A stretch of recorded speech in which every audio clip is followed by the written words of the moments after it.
presensya niyo. And si Pastor Alvin, siya yung head pastor ng Nagkaroon ng Laguna, and he is currently our director for youth department. Siya po yung mamahala sa mga youth camp natin. Sila po dalawa. At yung ating iba pang visitor, nasa yun lang sila. So, without much ado, for our second session, let us give the OFW Hong Kong missionary team, Chunwan West. God bless you. Welcome, Pastor Billy Floriano.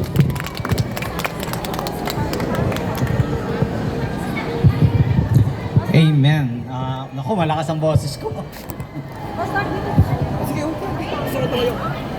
Yan. So, magandang...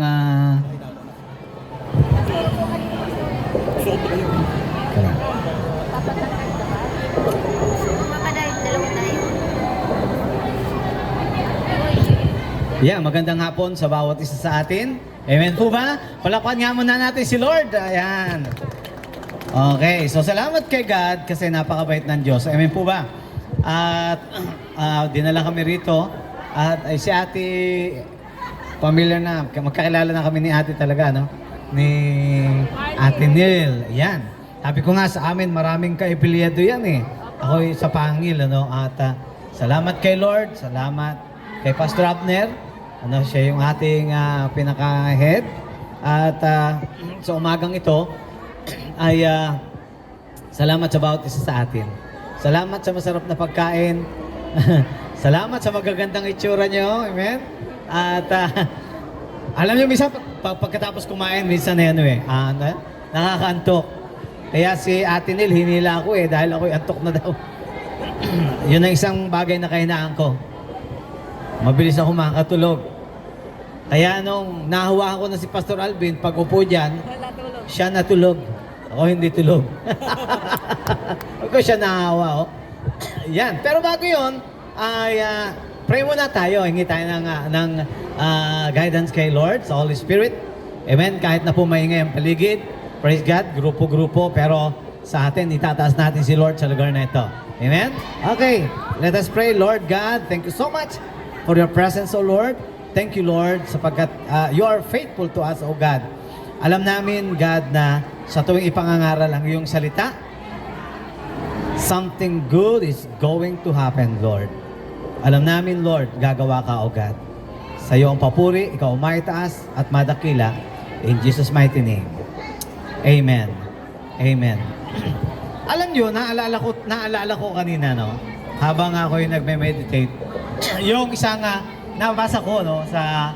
Kwento na, pero sa inyo kukwento ko, no? Nabasa ko lang po ito, si Dr. Ur ay isang professor sa Harvard. Ano? Pag sinabing Harvard University, siyempre, ayan ay school ng mga scholars, no, sa Amerika. At isa po sa professor doon ay si Dr. Ur. At si Dr. Ur ay nagtuturo, si Dr. Ur ay isa ding nagtuturo ng Biblia. Bukod sa professor siya sa Harvard, nagtuturo rin siya ng Bible. And then, nung siya nandun na sa klase, syempre matatalino yung kanyang matatalino yung kanyang estudyante. Ngayon, isang babaeng estudyante ang tumaas ang kamay. Ang sabi niya, Sir, bakit? Alam niya na siya teacher ng Bible, Sir, ako'y may tatanong sa inyo. Ano yun? Kung ako'y naniniwala sa tinuturo ng mga sosyalista, ibig sabihin, sosyalismo, ako'y mag-igang sosyalista. Sabi, siguro kung yan paniniwalaan mo, isa ka ng sosyalista. Sir, kung ako'y naniniwala sa paniniwala at itinuturo ng mga komunismo, ako isang komunista. Abay, kung yun ang paniniwala mo, hindi isa kang komunista. Ayun, Sir, alam niyo ba ako'y naniniwala sa katuruan ng mga Kristyanismo? Ibig sabihin, ako isang Kristiyano. Medyo tumigil na konti si Dr. Ur at nag-isip at ang sabi niya ay ganito, ikaw ba'y naniniwala sa kasal? Sakto naman yung babae malapit na pala ikasal. Sabi, ay sir, opo. Ang totoo nga niyan, kukunin ko kayong ninong. Malapit ako ikasal. No? Naku, patay. Nakuha pa ninong. And then, kung ikaw ay naniniwala sa kasal, sasabihin ko sa iyo na ikaw ay may asawa na. Aba, sir, hindi ganon. Bakit? Sabi niya, matalino eh. Sabi, sir, alam niyo po ba na ang kasal ay hindi isang paniniwala lamang? Ang kasal ay hindi isang filosofiya lamang. Ang kasal ay pagsasama ng dalawang tao na nagmamahalan at sila ay magiging isa. Ang sabi niya, tama ka. Alam mo ba ang pagiging Kristiyano ganyan din? Ikaw at si Lord ay magiging isa. Ang pagiging Kristiyano ay hindi lamang isang paniniwala. Ang pagiging Kristiyano ay hindi lamang isang filosofiya. Ang pagiging Kristiyano ay ang pakikipag-isa kay Kristo Jesus. Amen po ba? Lahat kayo may asawa na? Ay, sorry ha. Sorry. Hindi, hanggang dito lang naman sabi ko eh. Ha? Hanggang dyan lang. Di ba? Pag ikinasal, sasabihin, babae, tinatanggap mo ba si lalaki? Opo. O, di ba? Ikaw, lalaki, tinatanggap mo ba si babae? Opo. O, ngayon, kung tinanggap nyo ang isa't isa, kayo ay hindi na dalawa. Kayo ay isa na. Tama? Ganon din tayo kay Lord, di ba? Kaya tinatanggap natin si Lord sa puso natin at ay nakikipag-isa sa Kanya. At ang sabi sa Bible, kapag ikaw ay nakipag-isa kay Kristo, isa ka ng bagong nilalang. Kaya sabi mo sa katabi mo, bago ka na talaga. Bago ka na talaga. Tingnan nyo, bago ng damit. Oh, yeah, glory to Amen? God. Iba na? Yan susuot natin sa convention. Amen? So ngayon tayo Kristiyano na. Amen? So ngayon kung tayo Kristiyano na, ang laki ng pagbabago sa atin. Imagine, dati tayo ay kung ano-anong ginagawa natin. Amen? Pero ngayon, andito tayo, nagkakatipon tayo. Hindi ko anumang para lang tayo magsaya. Nagkakatipon tayo para sa ating Panginoon. Amen po ba? Hindi lang yon. Nasa puso natin na kung saan nais nating i-share ang ebanghelyo ng Panginoon, ang pag-ibig ng Lord. Yun ang isang bagay na napakahalaga na iniligay ng Lord sa puso natin. Amen po ba? Kaya sa umaga, sa hapong ito, nais kong basahin po sa banal na kasulatan. Ito pong sulat po ni Apostle Paul, Philippians chapter 1, verses 12 hanggang 16. Okay? O, 18. Okay, verses chapter 1 ng Pilipos, chapter 1, 12 to 18. Okay? So, babasahin ko po. Ang sabi rito ganito. NIV version. Now, I want you to know, brothers and sisters, that what has happened to me has actually served to advance the gospel. And then verse 13. As a result, it has become clear throughout the whole palace guard and to everyone that I am in chains for Christ. Verse 14. And because of my chains, yung chain? Tanikala. Tama? Tanikala. Because of my chains, most of the brothers and sisters have become confident in the Lord and dare all the more to proclaim the gospel without fear. And then 16. It is true that some preach Christ out of envy and rivalry, but others out of goodwill. The latter do so out of love, knowing that I am put here for the defense of the gospel. 17. The former preach Christ out of selfish ambition, not sincerely supposing that they can stir up trouble for me while I am in chains. 18. Last verse. But what does it matter? Ito.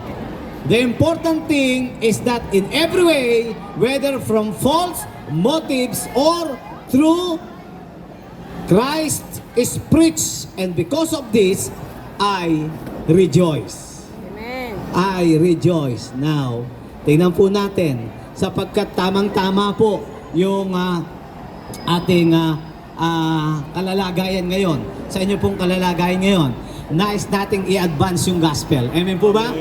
Nais nating lumago. Yan, advance of the gospel. Kasi, ano ang sabi sa verse 12? Sabi, now, I want you to know, brothers and sisters, that what has happened to me has actually, sabi rito, served to advance the gospel. Etong nangyari sa akin, naging dahilan para lalo pang may share, lalo pang lumago, alin? Ang ebanghelyo ng ating Panginoon. Bakit? Ano ba ang nangyari kay Paul? No, sinulat niya ito. Bago yon, alam natin na ito po ay sinulat ni Paul sa church ng mga taga-Pilipos. Tama? Philippians believers. And then, nagsimula siya sa thanksgiving and prayer. And then, sinabi niya ron na ang Diyos na tumawag sa inyo, God, na siyang who called you, na nagpasimula ng mabuting bagay. Ang sabi niya, He will complete the work He begins. Amen po ba? Siya yung nagpasimula dito ng mabuting bagay. Kukompletuhin niya yon. Ayusin niya. Mas maganda pang bagay ang darating sa atin. Amen po ba? Sa ngayon, andito tayo sa park. Pero alam natin at nakikita ng Panginoon, isang araw, gagawa ang Lord as long na tama ang motibo natin, as long na nasa puso natin, ay lumago ang ebanghelyo ng Panginoon at ang iba ay makakilala kay Lord. Ang Diyos ang gagawa, ang Diyos ang magpapalago, ang Diyos ang magpo-provide. Amen po ba? Amen. Kaya nga, makikita po natin dito, sabi pa niya, God, ang desire niya, ang desire niya? Makita, to see that their love abound more and more. Ano sabi niya? Yung nais ko, na dalangin ko na yung pag-ibig nyo ay lalo pang lumago ng lumago. Amen po ba? Amen. Ang sarap. Fellowship tayo, nagkakaisa tayo, nagmamahalan tayo. Magkakaiba, galing Botoan, layo, Bisaya. Yung iba galing sa Cagayan. Ang layo, dulo. Kami medyo gitna. Yan, di ba?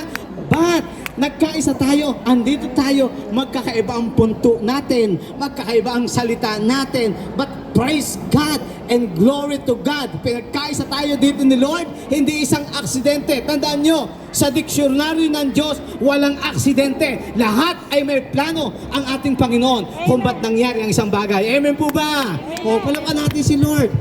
Amen. Kaya nga, yun ay, etong ganito, plano ng Lord yan. Amen po ba? Plano ng Lord. Ano pa makikita po natin? Na kayo ay puspusin niya ng bunga ng katuwiran. And then verse 27, di ko na lang binasa iba. Yung conclusion niya, magkaroon kayo ng pagkakaisa. Amen. Amen? Pagkakaisa. Batid, napakasarap na makita po natin na andito tayo. Hindi aksidente, nagsasama-sama po tayo rito. Pero ang isang bagay po dyan, ito, kapag ipinreach ang salita ng ating Panginoon, kapag ang ating buhay na Diyos ay nagsalita, tanda natin, if God speaks, the living God speaks, something always happens.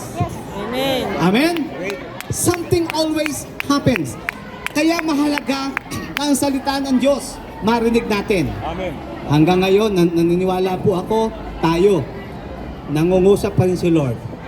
Minsan narinig ko noon, nung bago-bago pa, alam nyo, si Lord talagang kinausap ako. Paano kaya nangungusap si Lord? Simple lang naman, simulan po natin na buksan ang ating Biblia. Amen. Amen? Simulan natin buksan ang ating Biblia at basahin po natin at hayaan natin kausapin tayo ng ating Panginoon. Kasi kung tinanggap natin si Lord at ang Holy Spirit ay nasa atin, ang Holy Spirit ang mangungusap sa atin. At kapag binasa natin ang Bible, iba na yung dating sa atin. Alam nyo bakit? Personal experience ko yan. Elementary pa po ako, nagbabasa na ako ng Bible. High school, nagbabasa na po ako ng Bible. Kasi po, si Pastor Abner, pareho, mabait po kami pareho. Joke lang yun, joke lang. Pareho kami kasi galing nagseserve sa, sa kumbento, no? Doon ako nagkaedad. Hindi ko sabing doon ako lumaki. Nagkaedad. Kasi kung doon ako lumaki, sabihin nyo mamaya, Pastor, hindi ka naman lumaki. Ganun. Diba, Ate Nil? Oo. Buti na lang, may kasama ako. Talaga kasama, no? Kaya, Hindi ka nag-iisa. pagkatapos, nagbabasa na ako noon, hindi ko, ewan, basa lang. Gustong-gusto ko yung David and Goliath. Yun lagi ko nababasa. Gusto ko yung nahati ang dagat. Ganun lang. And then ako'y nag-4th year. Ako'y nag-apply para magpare. Pumunta ako sa seminaryo. Taga-Nagkarlan po ako. Ang bayan ko, doon nagpapastor si Pastor Alvin. Yung bayan po namin ay bayan ng mga pogi. Oo. Kaya si Pastor Alvin ang pinuntarong para... Ni Pastor Billy. Okay. Ang nagbigay ng 300. Ako naman, sa Pangil. Bayan ng matitinik. Kaya pala Pangil eh. Mahal may Pangil. Kaya pala pinagpala eh. Kabuyaw siya. Pagkatapos, Kabayan. alam nyo, nag-apply ako. Galing ako seminaryo, isang linggo yata yun. Parang, ito yung buhay seminarista, ganyan, pakikita, dito muna kayo, ganun-ganyan.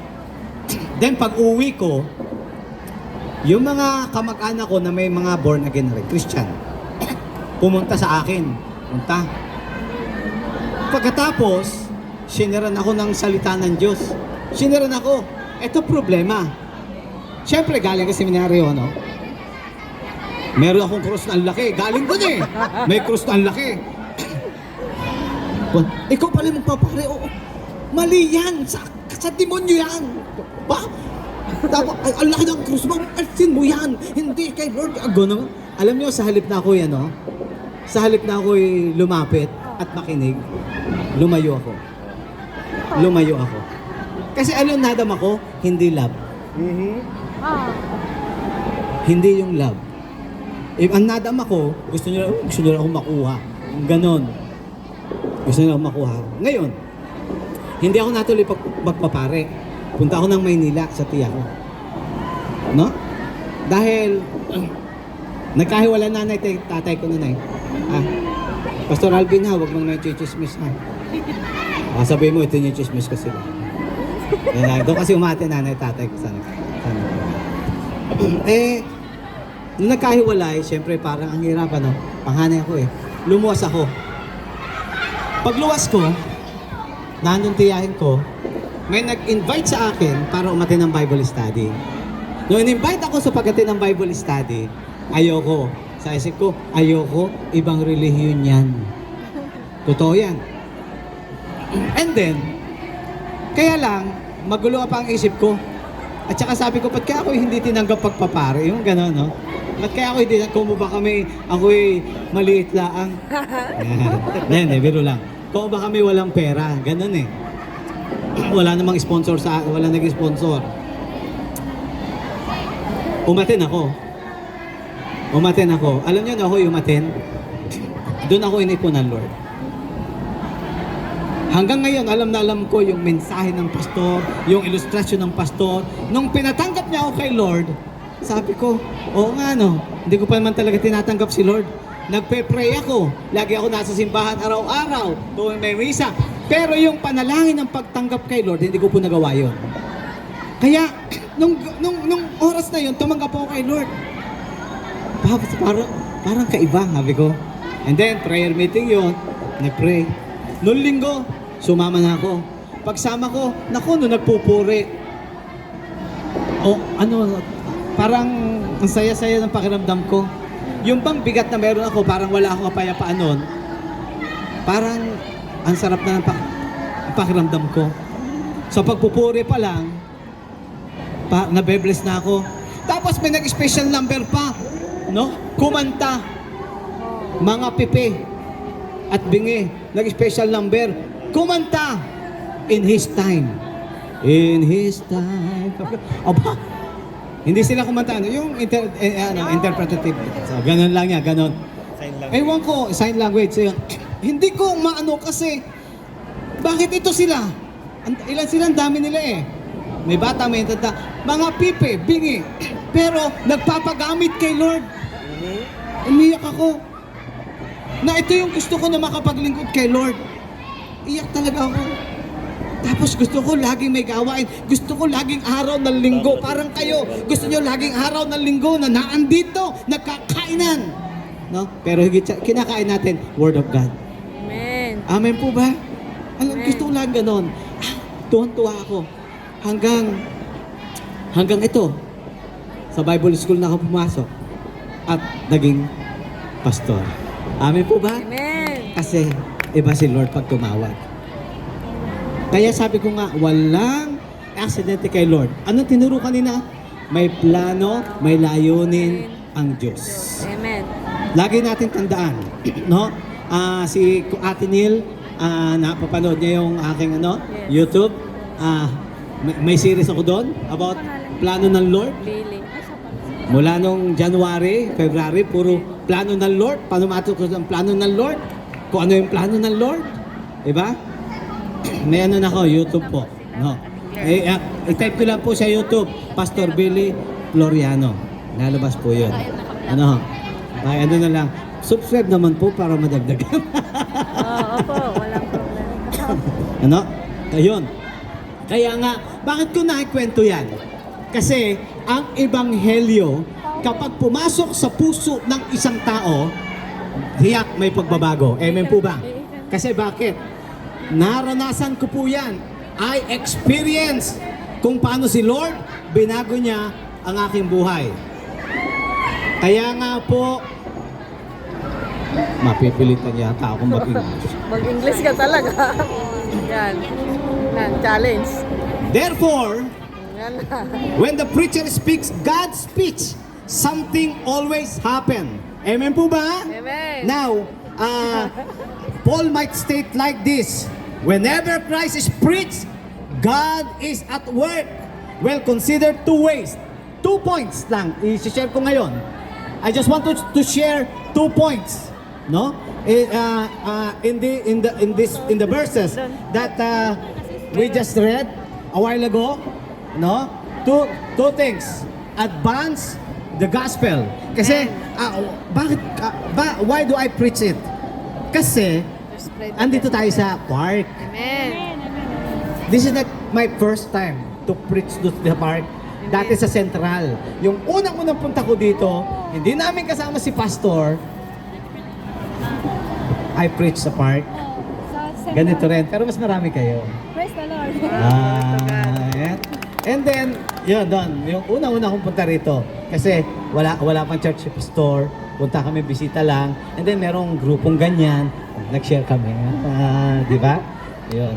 At salamat kay God kasi nais natin na yung the gospel mag-spread out Amen. sa atin. Amen po ba? Amen. Kahit tayo nandito sa place na to. And we believe na si Lord ay magbibigay ng mas magandang Amen. place. Amen po ba? Glory to God. Kasi gagawa si Lord eh. Amen po ba? Kailangan lang yung love, unity, and then prayer, no? Desire ng Amen. Lord God. Amen. Please. Tingnan yung patuto ni Pastor Alvin, napakaganda. Amen? Binigyan sila ni Lord ng place. Maganda na yung lugar po nila. Sa biyaya ng Panginoon. Amen po ba? Kaya napakabuti ng Lord sa atin. Now, verse 12, sabi rito, verse 12, simulan ko na. Now, I want you to know, brother and sister, that what has happened to me has actually served to advance the gospel. Now, ano ba yung background nito? Asan si Paul when he wrote this letter? What was the situation during that time? When Paul wrote this letter, Nasa kulungan. he was in The prison. prison. Yes. Right? Yes. He was in prison. Imagine, si Paul, nasa prison, hindi pleasant ang kanyang pakiramdam doon. But, kung titinan po natin, po, at 3 times na mention po ni Paul, about doon sa kanyang pagkakulong, and yet, he never complained, and he never preached about his suffering. Hindi niya na-glorify, hindi niya masyadong na-focus doon sa suffering na kanyang naranasan. No? Maaring you might think we cannot relate doon sa ni Paul. Kasi hindi naman. Pero, naniniwala po ako, minsan dumaranas din tayo ng suffering. Amen. Pero about sa atin, magkaiba tayo ng response doon sa mga suffering na maaaring ating nararanasan. Ano po? Maaaring tayo may mga pain, sadness, iba-iba po. No, may mga prayer request din tayo na minsan hindi pa dumadating o kaya inintindi po natin yung kalalagayan ng ating mga loved ones in the Philippines. Pero praise God, masaya tayo. We have peace in Christ. Amen po ba? Amen. Kasi sabi ni Paul, sabi ni Jesus, peace I live with peace I live with you. My peace I give unto you. Amen po ba? Amen. Ang aking kapayapaan ang binibigay ko sa inyo. Hindi kapayapaan na binibigay ng sanglibutan, but the peace of Jesus. What kind of peace Jesus has?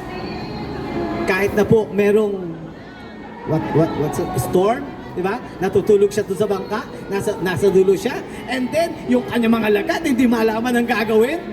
Right? Pero siya natutulog lang. Alam nyo, ipinakikita niya, kahit may bagyo, kaya niyong maging payapa. Amen. At yung peace na yon, ang gusto niya na may share sa atin. Ano mang sitwasyon niyo po sa Pinas, sitwasyon niyo ngayon na nandito kayo, yung kapayapaan nasa atin dahil tayo na kay Lord. Amen. Amen po ba? Amen. Peace of God, gift yan ni Lord sa atin. Amen. Yun ibinigay ni Lord sa atin. Kaya payapa tayo. Kaya marami dyan, andyan, sa paligid, walang tunay na kapayapaan. Maaaring kumakanta. But tandaan po natin, ang isang taong wala kay Kristo, walang tunay na kapayapaan. At ang isang taong wala kay Kristo, hindi niya alam ang tunay na layunin niya sa kanyang buhay. Tama po ba? Amen. Kasi ang tunay na layunin ay magsisimula kay Lord dahil siya ang may likha sa atin. Tama po ba? Amen. Tama po ba? Amen. Kaya nga, sinundan ko lang yung preaching ni Pastor Pogi. Alvin, sorry. Pastor Alvin, nakakita na ba kayo na nagsaing sa sombrero? Nakakita na po Hindi kayo? pa, Pastor. Kala ko meron eh. Hindi pa. O kaya, bottle, bote, pampukpok ng nail, Martilyo. martilyo. Ay hindi, bote na pero napupukpok sa pako. Pako. Hindi. Mapapatawa lang kayo, tama? Bakit? Hindi tama ang pagkagamit. Nilikha ang martilyo, yun ang pampukpok. Nilikha ang sombrero para sa Kalbo. Ay, hindi. sombrero. Tama? Okay. Sombrero. Sombrero. Tama? Hindi para pagsaingan. Ito. Tayo ay nilikha ng Diyos sa tamang gamit. Ang problema, marami ang hindi ginagamit ang buhay ng tama. Diba sa paligid? Di ba? Tama? Amen. Sorry. Kaya nga po dito ay makikita po natin. Ang sabi ni Paul, yun nangyari sa akin, siya'y nakulong. Bakit siya nakulong? Dahil, Anong dahilan? dahil- Preaching. Preaching. The gospel. Yes. And then, yung siya'y nakulong, hindi siya nagreklamo. Paul never complained. Sumulot pa rin. Yung pangit na nangyari sa kanyang buhay, hindi yun ang nakita niya. Amen. Tama? Amen. Ang nakita niya, dun sa pangit na nangyari, layunin pa rin ng Diyos. At ang layunin, ano yun? May advance. Yung gospel. Tama? Amen. May advance pa rin yung gospel. Alam niyo bakit niya? Papasalamat ako. Kung di ako nakulong, hindi ko masyesyaran yung mga nasa palasyo. Imagine. And then, yung mga guard na nagbabantay sa kanya. Imagine, 24 oras binabantayan. Every 8 hours, may ibang kwartya na magbabantay sa kanya. Marami yon, hindi lang isa, dalawa. Marami po yon. And then, yung mga bantay sa kanya, syesyaran niya. Tumatanggap kay Lord. And then, pag after 8 hours, another guards.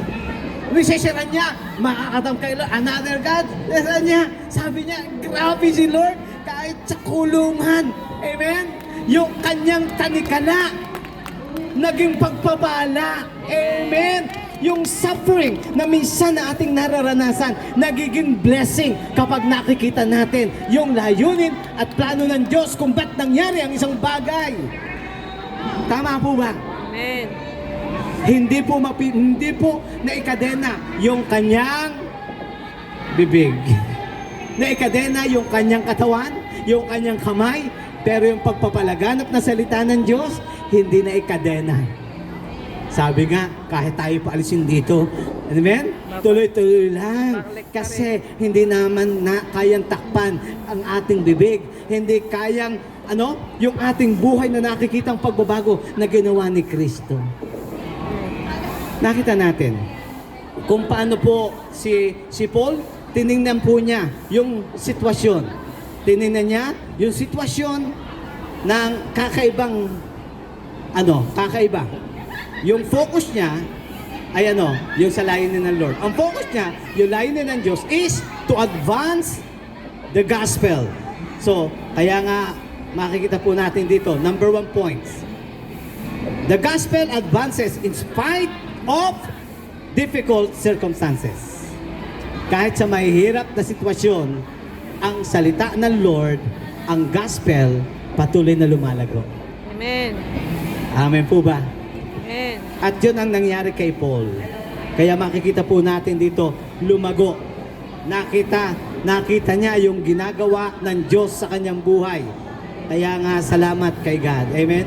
Dinala niya tayo rito kasi bakit? Gagamitin tayo ng Lord.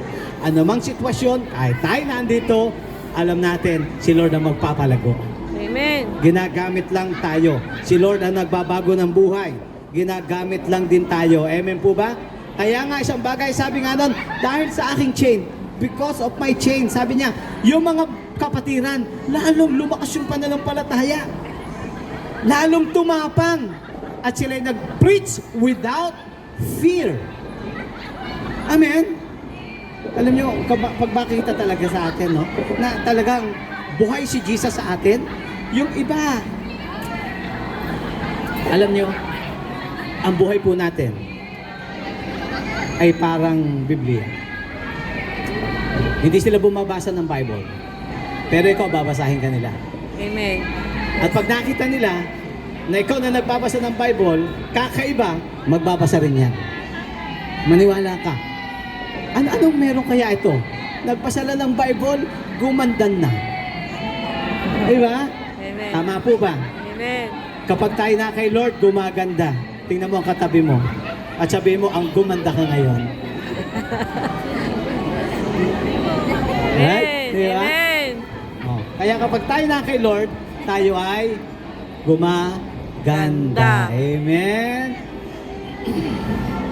Kapag ba tayo nakikita ng iba, nakikita ba yung love ni Lord? Amen. Dapat gano'n. Amen po ba? At sila nagkakaroon ng uhaw na parang gusto ko rin magbasa ng Bible. Parang gusto ko rin magkaroon ng ganung pananampalataya. Naunawaan po natin. Alam nyo, kahit hindi ka nagsasalita, pag nakikita ang buhay natin, ito sa Diyos ang papuri, Minsan po, nagpapagawa ako ng motor. May lumapit sa akin. Sabi sa akin Christian po kayo? Oo. Hindi, born again po? Oo. Sabi bakit? Ewan ko po. Pakita ko sa inyo, parang ano kayo eh. Tapos, isa pa. Pag ano niya, pero pastor po kayo. Ay, oo, ba't mo alam? Siguro naka-attend ka minsan sa mga fellowship, gano'n. Kasi minsan may mga fellowship, di ba? Hindi ko nga ako kayo kilala. Bakit? Hindi ko rin po alam. Basta nakita ko para kayo kakaiba. Pag uwi ko, punta ako sa salamin. Ano bang kakaiba sa akin? Diba? Meron pala, andyan si Lord. Amen po ba? Amen. Andyan si Lord. Kaya kapag si Lord nasa atin, ebanghelyo ang buhay po natin. Amen. Ikaw mismo, mabuting balita. Kasi nasa iyo si Lord. Amen. Amen po ba? Amen. Pangalawa, the gospel advances in spite of discouraging people. Hindi naman laging masaya. Pag ikaw ay nag-serve kay Lord, may mga hindrances. Tapos may mga tao na gusto kang i-discourage. Kaya nga, dito mo, balikan ko yung binasa natin kanina. Ang sabi niya rito, it is true that some preach out of envy and rivalry. No? Yung ibang mangangaral, ang preach niya dahil sa inggit, galit, but others out of goodwill. Okay naman yung iba. Ang iba naman, out of love. Ay, nawala. Tapos dito, the former preach Christ out of selfish ambition, not sincerely supposing that they can stir up trouble for me while I am in chains. Ang sabi dito, yung iba nagpe-preach kasi pansariling kapakanan. Yung iba nagpe-preach pero hindi naman sincero. Pero sabi niya, hindi niya kinondena sila. Ang sabi niya, but what does it matter? Ano yung mahalaga? The important thing is that every way, whether from false motives or true, Christ is preached. And because of this, I rejoice. Hindi siya nalungkot. Ang mahalaga para sa kanya, si Jesus na ipipreach. Amen po ba? Kaya mga kapatid, tuloy-tuloy lang. Amen po ba? Tuloy-tuloy lang tayo. May mga tao na i-discourage tayo. May ibang tao na para bagang gusto tayong hadlangan. No? At tapos may ibang ipinangangaral yung iba. Sige lang, okay lang. Pero tayo, ang mahalaga, continue tayo magpipreach ng word. Amen. Amen po ba? Amen. At ang layunin ng Lord, yun ang gagawin po natin. Amen po ba? Kaya nga napakahalaga po na patuloy lang tayo mag-preach, huwag tayo ma-discourage kung may mga tao na dinidiscourage tayo, huwag tayo ma-discourage kung tayo nasa park lamang. But praise God, you just imagine si tatay, tulog na si tatay. Yun. Pero ginamit ng Lord, amen, para mag-provide ng mga sound system. Amen po ba? Andun lang. Nagsimula sa kanya, pag-gitara lang, and then sama-sama na kayo. Bakit? Hindi po aksidente yan, pinlano ng Diyos yan. At manatili lang tayo sa plano ng Lord kasi may mas magandang bagay na gagawin pa si Lord. God is good. God is great. Amen. Kaya, mangarap tayo mas malaki pa. Amen. Amen po ba? Amen. Kasi saan ba nagsisimula yung malaki? Sa maliit. Sa maliit. Yes. Ang mahalaga, lagi tayong nakatapak sa lupa. Amen. At itinataas natin si Lord. Kaya tingnan nyo nasa damit nyo. Kaya kung na ano yun, He must increase and I must decrease. Si Lord mataas, tayo. Amen po ba? Kaya mga kapatid, tuloy lang. Tuloy lang nating share. Hindi lang para magparami. Ang nais ng Lord, marami pang makakilala kay God. Amen. Amen po ba? At yun ang nagkakaisang natin. Nagkakaisa tayo doon. Yun ang mission at ang vision ng Jesus Eternal Word and Savior. Preach. Just preach. At itas natin si Lord sa gawain ito. Kaya sa gawain po ng Diyos, walang bida si Lord lang. Amen. Bagamat ang bishop po natin, si Pastor, pero sa totoo lang, siya pa'y naglilingkod talaga. Amen? Tayo'y lingkod. Hayaan natin na patuloy na mataas ang Lord. Kaya mga kapatid, may mga taong magde-discourage sa atin. Okay lang. Huwag tayong ma-discourage. Magpasalamat tayo kasi alam niyo kung bakit? Kasama natin si Lord. May ginagawa lagi si Lord. Kaya may po ba? Kaya sa hapong ito, tuloy lang tayo. Huwag nating tingnan yung pangit na nangyari. Pero paano natin naharapin yung pangit na nangyari? Yung dahilan kung bakit niloob ng Diyos yan. May plano pala si Lord kung bakit nangyari yan. Kung makakulong, ba't ako nakakulong? Sumusubd ako sa kalooban ng Lord. Yung pala, dun gagamitin ng Lord, mas matindi pa. Diba? Ba't ako pinalaya sa tapos ganyan? Yung pala, gagamitin ka ng Lord sa mas matindi pa. Tama? May plano ang Lord. Ba't tayo napunta ng Hong Kong? May plano ang Lord. Andito ka, hindi lang para kumita ng pera, kundi para lumalim tayo kay Lord at maglingkod sa Kanya. Amen po ba? Dinadala tayo ni Lord sa isang lugar at inalaw niya kasi nais ng Lord na higit nating makilala at maranasan siya sa ating buhay. At dito, lalago tayo. Lalago tayo. Amen po ba? Kaya, tayo lahat ay tumayo. Salamat kay Lord. Amen?